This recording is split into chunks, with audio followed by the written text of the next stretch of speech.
తమిళనాడు ఎన్నికల హీట్ మరింత పెరిగింది. ఎన్నికల్లో పోటీ చేసే అభ్యర్థుల లిస్టును అధినేత విజయ్ విడుదల చేశారు. అన్ని స్థానాల్లో ఒంటరిగా బరిలోకి దిగుతున్నారు. మొత్తం 234 స్థానాల్లో పోటీ చేసే అభ్యర్థులను ప్రకటించారు. తమకు డీఎంకేతోనే ప్రధాన పోటీ అంటూ వ్యాఖ్యలు చేశారు.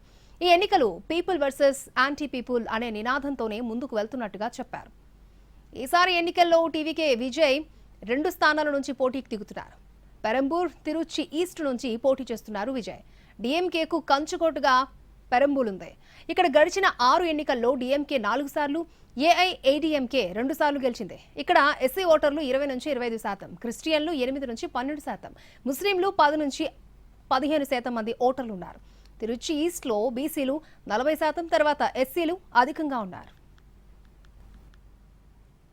கட்சி ஆரம்பிச்சு கிட்டத்தட்ட ஒரு 3 வருஷத்துக்கு மேல ஆச்சு. இன்னமும் ஒரு கூச்சல் சத்தம் அடங்கின மாதிரியே எனக்கு தெரியல. விஜய்க்கெல்லாம் என்னப்பா செல்வாக்கு இருக்குது, கூட்டத்தை வச்சு சொல்றீங்களா? அதெல்லாம் வேடிக்கை பார்க்க வர்ற கூட்டம்ப்பா. கூட்டம் வந்துட்டா உடனே ஒரு பெரிய ஆளா? கூட்டம் ஓட்டா மாறிடுமா, ஓட்டு சீட்டா மாறிடுமா? அதெல்லாம் எப்படி மாறும்? அதெல்லாம் மாறாது. இப்படி வன்மத்துல கேள்வி கேட்கிறவங்களுக்கு நான் ஒண்ணு சொல்றேன். எல்லாரும் சொல்ற மாதிரி தேர்தல்லாம் கிடையாது. இது இரு